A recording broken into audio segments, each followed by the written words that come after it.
Life Imitating Art, Art Imitating Life by Kiana Rodriguez. After learning about both modernism and postmodernism, it has left us with an infinite amount of possibilities of how we view art and our relationship with it. Author John Berenger, who wrote Ways of Seeing, questions the very essence of viewing art.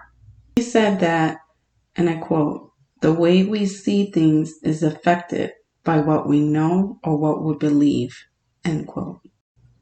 If this is the case, then it must be that when a piece of artwork is created, it is influenced by real life, hence why life imitates art. The Albany Museum of Art asked people in Southwest Georgia to submit their photos for their Life Imitating Art Challenge. And here we can see the most simplest form of that. This cute little girl recreating the portrait of Marie-Jeanne Poussin by Alexander Rosslyn in 1781. Rosslyn immortalized the ruling class of the late 18th century. As stated by the Rijksmuseum, people like to be portrayed as they see themselves, namely as the epitome of a perfect civilization. And here is another submission by Molly Shepard recreating Mona Lisa by Leonardo da Vinci. Leonardo, as we know, is celebrated as one of the most scientific and artistic great minds of all time. He was commissioned by a wealthy Florentine merchant by the name of Francisco to paint a portrait of his wife Lisa. Lastly, we see this recreation of Le Desperate by Gustave Courbet, 1845. This is supposed to be a self-portrait of himself. According to Colleen Carroll, who wrote Feelings in Art, explains how he presents himself with a brashness and emotion. He is pulling at his hair, eyes wild and wide, blood risen in cheeks. Why so desperate?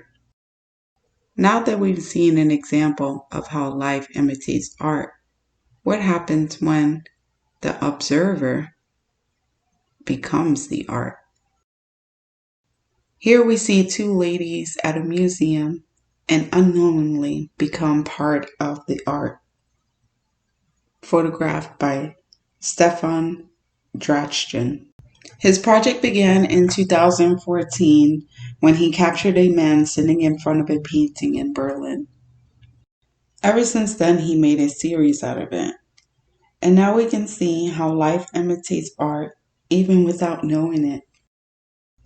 In A Room to Breathe at Migration Museum, which is an immersive exhibition inviting you to discover stories, it brings you on a journey through a series of rooms where the visitors have contributed items to the museum, in a sense building the characters.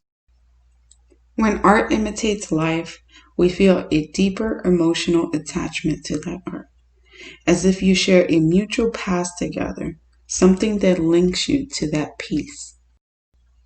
Take, for example, this painting by Francis Bacon from 1954 called Man with Meat.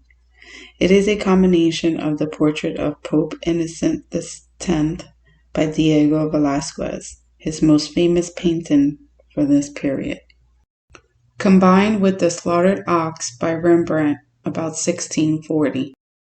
Here we can clearly see that Bacon merged these two paintings, both from the mid-17th century. That same photo is depicted in the Batman movie from 1989. The Joker, played by Jack Nicholson, and his goons have their own idea of how they interact with the artwork in the museum. They start to destroy priceless paintings, except one, the Man with Meat. According to Berenger, we still live in a society of comparable social relations and moral values, which convinces us that we can know the people portrayed. When we see this painting of Judith beheading Humphreys by Artemisia Genensky, we are shocked. What is the message that the artist wants the observer to have? Is this what women are really doing, or is it what they want to do but can't? According to the Uffizi Museum in Italy, Judith is actually performing, and I quote, an heroic act that freed the people of Israel from a siege of army, end quote. She lured him with her beauty, got him drunk, and then killed the general of the enemy army, Holofernes. Artemisia's work provoked strong reactions and was denied the honor of being exhibited in the gallery. It so happens to be that her friend Galileo helped her, and today it could be admired for all to see. This is yet another example how art imitates life. When you first look at this painting, The Disillusioned Medina by Paulus Bohr, it has a sensual feeling since one of her breasts is out of her shirt. But according to the Met Museum, where this painting is hung at the moment, myth tells the story of how she fell in love with Jesus and had 2 sons with him, and she ultimately kills their children and his new bride he left her for. Without knowing the backdrops of the story, the viewer is compelled to even feel empathy for her with that sad look on her face. This portrait was right before the murders. As you can see now, our perception or appreciation of an image depends also upon our own way of seeing, as John Berger puts it.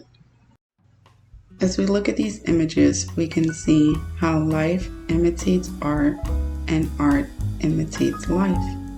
Sometimes we become part of the art, and sometimes we have to know the backstory to know that the 2 arts can make one. As Berger says, it is not possible to produce circumstantial evidence to establish what the relations are, but there is evidence of the painting themselves. In order to find the true meaning of the artwork, we must look to ourselves.